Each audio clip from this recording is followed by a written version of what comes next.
আসসালামু আলাইকুম। আমি মোহাম্মদ লাবিব হাসান।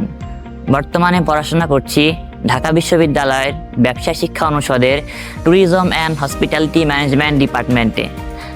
আমি এমন একটি জায়গায় আসতে পেরে সর্বপ্রথম কৃতজ্ঞতা জ্ঞাপন করছি মহান আল্লাহ রব্বুল আলমিনের প্রতি, এবং তারপরে যাদের কথা না বললেই নয়, আমার আব্বু আম্মু, যারা আমাকে এই পর্যন্ত আসতে অনেক সাহায্য করেছেন।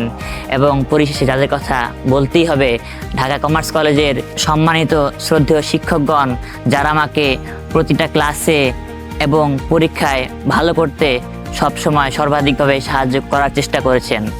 তাদের এই সর্বোচ্চ চেষ্টার কারণেই আজ আমি এমন একটি জায়গায় আসতে পেরেছি, আলহামদুলিল্লাহ। তো আমার অনেক জুনিয়র ছোট ভাই ও বোনেরা অনেক সময় আমার কাছে জিজ্ঞেস করে জানতে চায় আমি কিভাবে নিজেকে গুছিয়েছিলাম।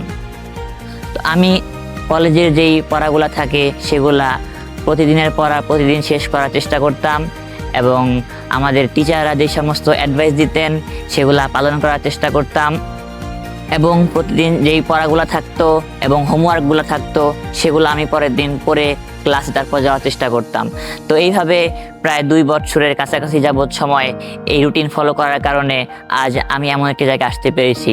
তো আমার যারা ছোট ভাই বোন আছে তাদের উদ্দেশ্যে আমি একটাই কথা বলবো, তোমরা তোমাদের সময়টাকে সর্বোচ্চভাবে কাজে লাগাও এবং স্যার ম্যাডামদের কথা মনোযোগ সহকারে শোনো এবং রুটিন ওয়াইজ জীবনের সব কাজগুলোকে সাজাও, তাহলে তোমরাও আমার মতো জীবনে এমন একটি জায়গায় আসতে পারবে।